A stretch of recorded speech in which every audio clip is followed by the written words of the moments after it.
Selamat pagi semua. Oke, Pak.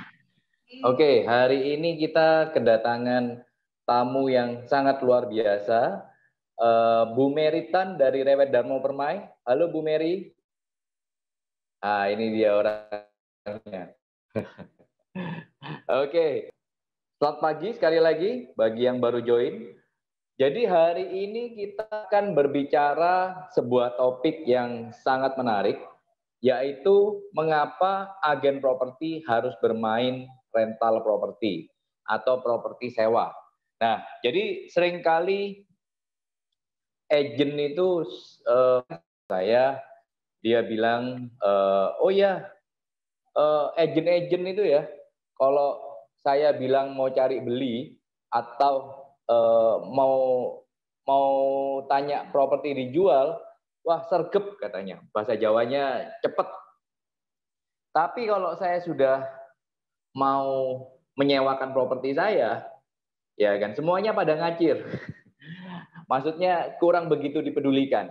Nah, jadi ini sangat umum sekali agent properti tidak terlalu suka mengurusi yang namanya rental property. Oke, next. Nah, ini ada 3 alasan agent properti tidak suka bermain di rental property. Yang pertama, komisi sewa jumlahnya ya. Kalau persentase sih sewa bisa 5-10%. Tetapi karena sewa itu kadang nilai rupiahnya kecil. Jadi misalnya nyewakan properti harga 50 juta, misalnya 5% cuma 2,5 juta, males. Jadi Pak, komisi jual kan kita kali 3% aja 30. Terus kemudian alasan klasik yang kedua, alasan klasik yang kedua adalah ribet ngurusi hal kecil-kecil. Misalnya, waduh AC-nya mati. Nah, ini yang biasanya sering terjadi pada waktu rental properti ya kan. Jadi males. Nah, kalau jual beli kan beli tanah ya sudah Pak, gitu aja. Nah, yang ketiga ya gabungan dua-duanya. Ya kan? Oke. Next Rega. Nah, ini saya kasih 3 alasan mengapa agen properti harus bermain di rental properti. Yang pertama, proses transaksi rental properti lebih mudah dan cepat. Jadi misalnya hari ini deal sewa, mungkin besok atau besok lusa sudah transaksi selesai. Beda sama jual beli, minimal paling cepat 2 minggu, 1 bulan, kadang ada yang sampai 3 bulan. Ya kan? Nah, terus alasan yang kedua adalah rental property menghasilkan yang namanya repeat transaction, sehingga dapat menjadi baseline income. Jadi begini, ini yang cukup penting supaya teman-teman mengerti. Jadi rental property itu mungkin teman-teman di sini pernah ada yang menjadi agen asuransi. Nah, agen asuransi itu closingnya kecil-kecil sih memang.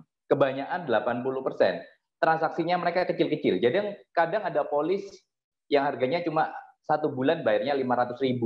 500.000, kadang komisi Anda cuma 150.000, 200.000, ya kan? 500.000 sebulan. Nah, tetapi itu akan menggulung seperti bola salju. Jadi bulan depan misalnya preminya 500.000 lagi, dia dapat lagi 150.000 ditambah yang bulan kemarin, ya kan? Berarti bulan kedua dia dapat 200.000.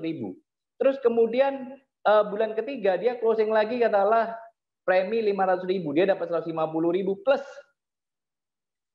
2 bulan yang sebelumnya yaitu 300.000, dapat 450, terus menggulung. Nah, jadi rental property itu membuat istilahnya kalau sudah perpanjangan itu income Anda terus tanpa Anda harus berusaha mulai dari yang baru. Nah, jadi kalau saya gambarkan begini. Jadi di kita ini ada yang kenal namanya jual beli properti. Jadi jual beli properti ini yang apa ya? Kalau secondary sekali closing dapat langsung gede, apalagi yang closingnya 10M, wah sekali dapat langsung puluhan sampai ratusan juta rupiah. Nah, terus ada primary. Primary ini saya mengumpamakan sebagai tabungan. Jadi Anda closing sekarang, tapi mungkin cairnya bisa 3 bulan lagi. 5 bulan lagi, ada yang 1 tahun lagi, ada yang tahun depan. Nah, ini tabungan. Nah, rental properti ini istilahnya berguna buat istilahnya uang bensin Anda. Jadi Anda keliling itu kan perlu yang namanya uang bensin. Dan juga hari ini dari Bu Mary dari Rewet Darmo Permai, justru masa-masa sulit seperti sekarang, transaksi sewa itu meningkat. Dan banyak agen properti yang kesulitan closing, tetapi di tempat Bu Mary, agen-agennya closingnya luar biasa. Tapi banyak rental. Nah, nanti kita dengarkan penjelasan dari Bu Mary. Nah, terus alasan yang ketiga, mengapa agen properti harus bermain rental properti? Karena vendor rental properti itu rata-rata punya properti lebih dari satu. Mereka biasanya disebut dengan investor properti. Jadi kalau misalnya kita kan tahu kalau di bank itu kalau misalnya teman-teman ke BCA ada yang di teller umum ya, teller umum Anda ngantri. Tetapi ada yang namanya klien prioritas, dikasih kopi, dikasih teh. Nah, sama dengan klien kita di properti. Klien yang disebut end user, yang beli sesekali, itu kayak di teller umum. Tetapi yang namanya investor properti, mereka bisa beli dari Anda setiap bulan, setiap tahun. Nah, Anda harus pegang yang namanya model-model klien top agent property. Itu biasanya bermain bukan cari end user, tetapi melayani investor. Nah, Anda bisa dapat investor itu dari rental property. Oke, nah, next. Nah, jadi di masa sulit, di mana transaksi tak kunjung datang, rental property dapat menolong income agent property berupa repeat transaksi, perpanjangan sewa, dan sebagainya. Nah, itu adalah kelebihan dari rental property. Oke, itu dari saya. Diturunkan kontennya. Oke, saya meritan prinsipal dari Rewet Darmo Permai. Selama Bu Mary ini barusan waktu acara biannual Rewet Darmo Permai itu punya prestasi yang luar biasa. Tetapi prestasinya ini cukup unik. Jadi dia ini Rewet Darmo Permai ada kira-kira 4 marketingnya itu masuk di dalam jajaran top elit di dalam sewa menyewa. Kemarin saya sedikit ngobrol sama Bu Mary. Marketingnya yang masuk di dalam jajaran top elit sewa menyewa itu 1 bulan bisa transaksi rata-rata 5-10 unit. Sangat luar biasa, sangat cepat sekali. Kapan hari juga saya pernah kesulitan untuk menyewakan properti saya, ya kan? Akhirnya yang berhasil menyewakan, yang berhasil menjual apartemen itu dari Rewet Darmo Permai, luar biasa sekali. Nah, pertanyaan saya Bu, bisa sedikit menjelaskan enggak, Bu, kenapa kok? Oke, teman-teman semua, terima kasih telah memberi saya kesempatan untuk berbagi di meeting untuk Rewet Platinum. Penting dari adalah market baru, Pak, jadi bukan di dunia properti. Jadi, dan untuk proses jual beli lama ya, apalagi belum mempunyai database seperti itu. Banyaknya teman-teman belum punya database. Jadi ya kita arahkannya ada income untuk operasional dan lain-lain ya kita menyewa itu. Oke, nah sewa menyewa, boleh Ibu kira-kira apa sih keuntungan dengan transaksi sewa menyewa itu? Ya, keuntungannya dengan transaksi sewa menyewa itu memang pertama kita membangun jaringan atau database ya Pak ya. Jadi database yang itu seringkali kita dapat akhirnya jadi buyer kita, klien buyer kita. Terus mungkin juga vendor renter yang akhirnya jadi itu. Oke, nah. Cuman memang transaksi menyewa itu kan nilainya sangat kecil sih Pak. Tapi kecil satu marketing itu 1 bulan bisa transaksi berapa unit? Kalau sewa menyewa ya beragam ya, sewa menyewanya kan ada antara bulanan dan tahunan Pak. Jadi bisa sampai 5 sampai 10 per bulan gitu. Jadi bayangkan itu satu marketing, satu agent properti bisa transaksi 10 unit sewa menyewa, ya kan? Jadi ini sangat luar biasa sekali.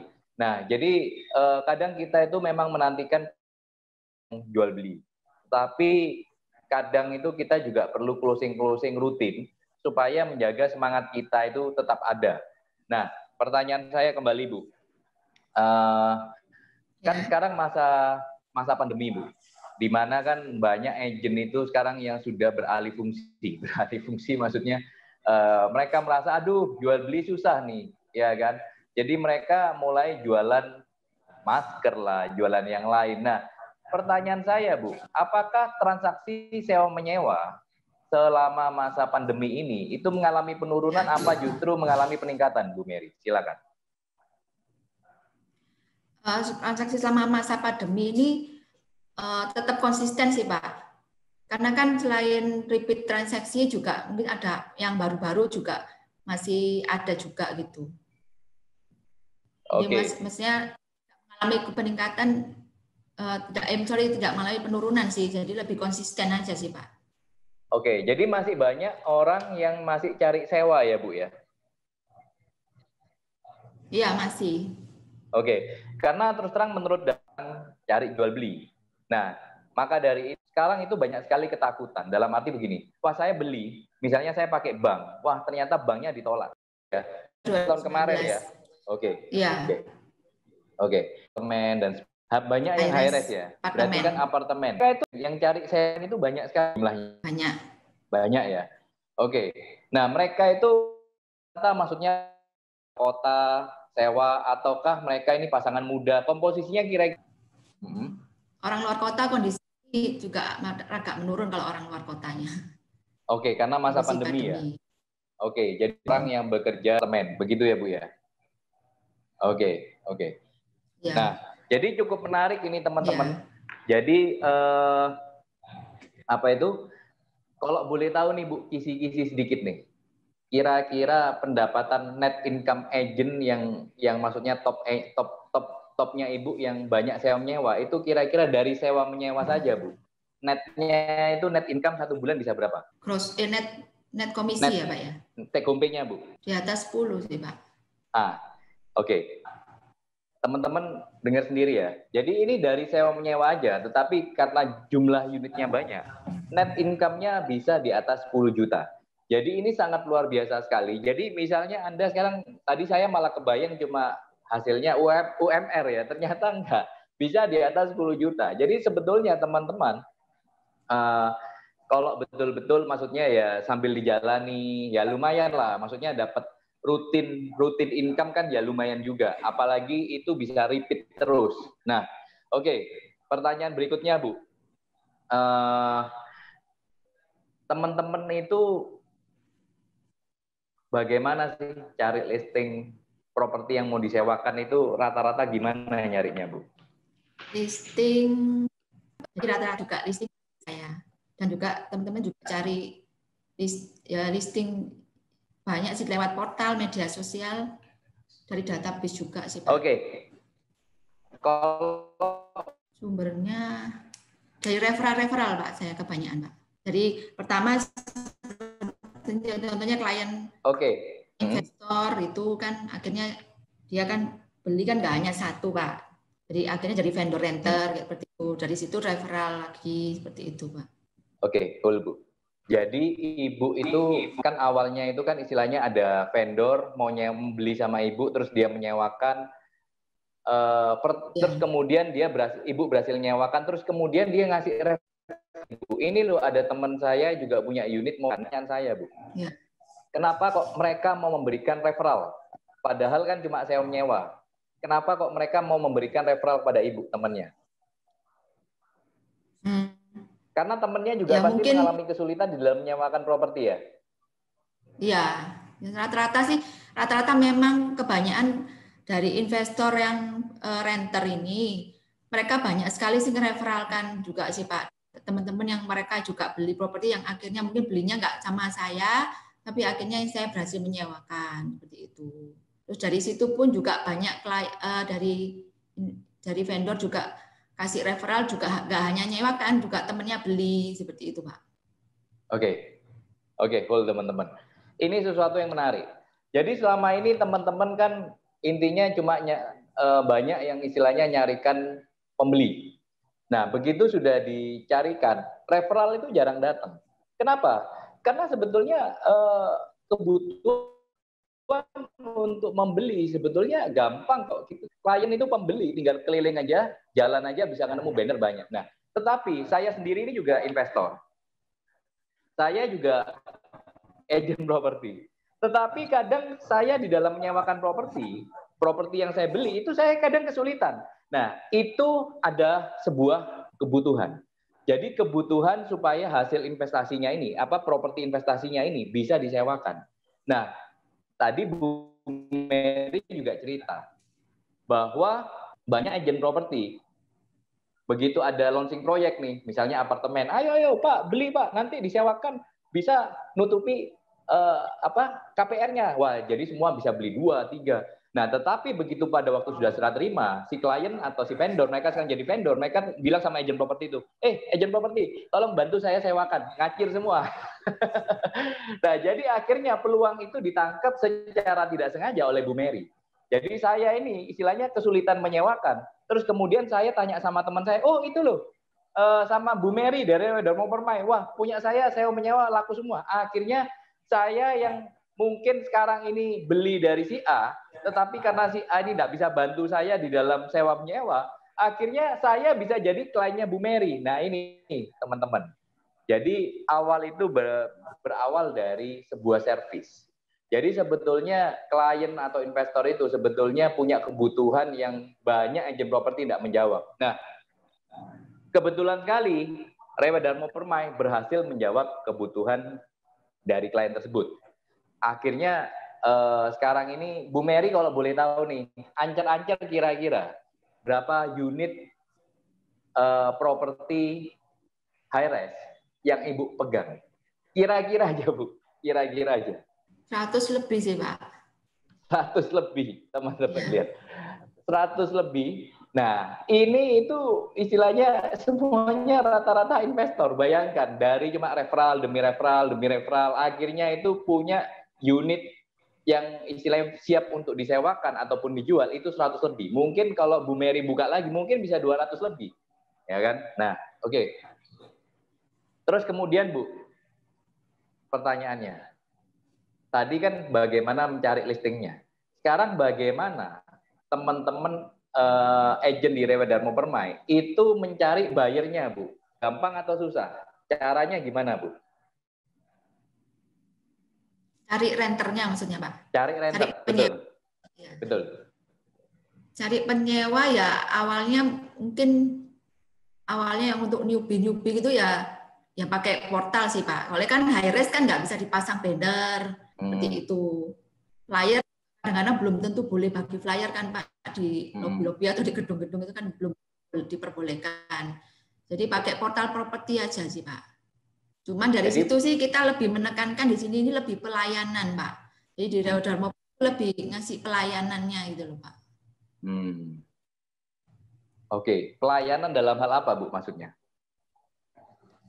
Ya, maksudnya servis ke klien gitu loh, ke servis ke renter yang akhirnya nanti untuk misalnya apa ya, untuk servis after sales-nya gitu loh, Pak. Setelah sewa kita juga lebih servis after sales-nya. Oke, good.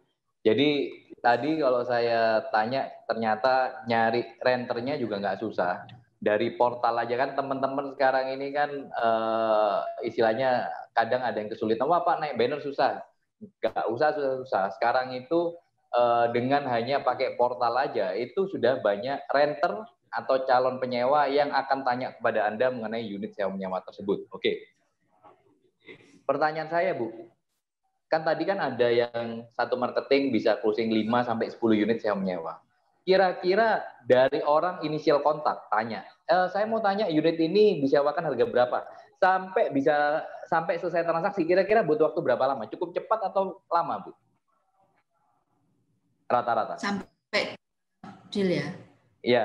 Ya kadang-kadang memang klien itu bisa cuma 1-2 hari sih Pak. Bisa. Oke. 1-2 hari sudah bisa terima komisi ya? Iya. Oke, jadi ini makanya teman-teman kan kadang sibuk untuk cari jual beli aja. Nah, tetapi kalau kita tanya sama Bu Mary, timnya dalam hal sewa menyewa, hari ini ditelepon orang mau cari sewa. Terus kemudian hanya butuh 1-2 hari itu sudah terima komisi. Nah, jadi ini sebuah transaksi yang teman-teman nggak boleh pandang sebelah mata. Ini transaksi yang sebetulnya bisa menghidupi sehari-hari teman-teman. Nah, kadang banyak agent itu yang berpikir gini, iya Pak, saya ini nyambi itu karena butuh cash cepat harian. Nah, jadi sebetulnya teman-teman nggak usah lari ke bidang lain. Sebetulnya tinggal diperluas saja divisinya, nggak cuma jual beli, tetapi sewa menyewa. Ini juga bisa menghasilkan duit, malah lebih cepat, malah lebih konsisten. Nah, saya ingat sekali pada waktu di Rewide, kita itu di Australia itu punya yang namanya divisi property management. Nah, property management itu apa? Ya bagian sewa menyewa ini. Dan mereka justru lebih lebih nggak fluktuatif, lebih nggak naik turun, tetapi lebih stabil. Nah, itu mengenai property management. Oke, Bu, pertanyaan lagi, Bu. Saya ini kan juga pernah kadang ada orang itu tiba-tiba WA saya, telepon saya, dia nitipkan propertinya, apartemen, itu karena simpel saya itu iklan di portal properti. Apakah Ibu juga mengalami seperti itu? Iya Pak, sama. Oke, jumlahnya cukup banyak enggak, Bu? Cukup banyak sih Pak, cukup banyak. Oke, jadi sebetulnya itu cukup banyak ya Bu ya? Iya cukup banyak. Oke, jadi sebetulnya itu saya pun juga pernah istilahnya pada waktu saya kesulitan menyewakan properti saya nyari di portal. Siapa sih agent properti yang fokus di sewa menyewa? Itu biasanya vendor, itu hubungi. Nah, vendor kalau sudah hubungi artinya Anda dapat listing, Anda dapat investor. Biasanya mereka, apalagi kadang kapan hari ada yang kontak saya, Pak saya 5 unit, waduh, saya bilang, ini berarti orang ini investor sewa menyewanya lumayan banyak, ya kan. Nah, itu kemudian one day bisa jadi klien Anda. Nah, jadi perkuat lagi di servis Anda di dalam sewa menyewa, karena banyak orang itu yang butuh beli properti. Saya juga dicurhati oleh salah satu agent A. Terus kemudian waktu sekarang sudah serah terima, dia harus bayar servis cas 1 bulan 5 juta. Waduh, dia bilang, wah saya ini agent saya mau titipi sewa, sekarang sudah ngacir entah kemana. Jadi saya ini kesulitan. Ada yang bisa bantu saya enggak? Nah, itu peran kita untuk hadir di situ. Oke, Bu, apa kunci sukses bagi Ibu di dalam bergerak di dalam bisnis sewa menyewa properti, Bu? Apa pesan Ibu kepada teman-teman supaya bisa transaksi sewa menyewanya bisa konsisten? Silakan, Bu. Untuk kunci suksesnya ya masih simpel aja sih Pak. Kita bekerja ya dengan hati dan tulus. Dan memang sih kalau nilai transaksinya sih termasuk kalau sewa menyewa mungkin orang memandangnya nilainya sangat kecil. Tapi kita nggak lihat besar kecilnya, tetap kita layani. Dan yang terpenting sih memang kita mau bangunnya itu lebih ke jaringan sama database yang kuat, Pak. Karena dari database yang kuat itu kita akan menghasilkan income yang luar biasa, konsisten lah istilahnya gitu. Oke, Bu, kira-kira dari Ibu bergerak di bidang HRS, sewa menyewa dan sebagainya, kasaran ya Bu, apakah kira-kira komposisi berapa persen dari vendor Ibu itu investor, berapa persen yang end user, Bu? Kira-kira berapa persen investor? Silakan. Investor sekitar 50/50 sih, Pak. Oke. Jadi Anda hanya bergerak di rental properti aja, itu Anda bisa mendapatkan banyak sekali investor. Tadi kan 50% dari katakanlah 100 lebih unit, itu 50 orang, itu pada waktu ada produk launching, Anda tinggal tawarkan aja. Ya kan, mereka bisa jadi bisa jadi database Anda. Bu, terus pertanyaan saya juga biasanya kalau jual beli, pengalaman saya selama di properti, kalau jual beli itu cenderung penjual itu kan nahan harga. Dia kan istilahnya saya bilang kan sekarang, Pak, Bu, sekarang itu corona, harganya kalau bisa jangan harga normal. Mereka masih enggak mau, enggak, Dik, saya lebih baik nunggu pasar properti normal baru saya jual. Nah, bagaimana vendor terhadap harga sewa, Bu? Apakah mereka masih nahan harga atau cenderung sing penting cepat laku? Ya biasanya sih kita edukasi sih Pak. Kalau tergantung juga kondisi. Memang kalau kondisi seperti sekarang ya kondisi pandemi ya kita info bahwa yang penting sih bisa laku sewa daripada kena service charge itu, tergulung service charge. Dan mereka akhirnya nggak nahan harga ya Bu ya. Mereka cenderung ya wis lah daripada kosong disewakan, kira-kira gitu. Iya seperti itu. Oke. Nah, itu juga yang saya alami teman-teman sebagai investor properti. Jadi saya waktu itu kalau jual beli, saya cenderung nahan harga. Karena bagi saya begitu saya jual, barang ini hilang. Tetapi kalau saya menyewa, apalagi high rise seperti apartemen, saya lebih baik kompromi mengenai harga daripada saya bayar service charge terus. Service charge terus kalau misalnya 1 bulan 400-500 ribu, lumayan. Daripada bayar 400-500 ribu, wis cepetan dan dikasih. No, itu bahasa Jawa nih. Kira-kira seperti itu ya Bu ya. Terima kasih banyak Bu Mary buat waktunya. Semoga kontennya Ibu, apa istilahnya sharingnya Ibu bisa berguna bagi teman-teman. Dan semoga kita dengan sering bertemu ini bisa meningkatkan co-broking antar kantor kita, Bu. Terima kasih banyak Bu Mary. Ya, ya makasih Pak Andi. Ya, oke. Nah, jadi kita baru mendengar dari Bu Mary Tan. Jadi ini adalah ilmu yang sangat luar biasa sekali dari beliau. Jadi saya ibaratkan lagi, kalau misalnya kita transaksi secondary jual beli, itu memang sekali gepuk tes langsung puluhan juta.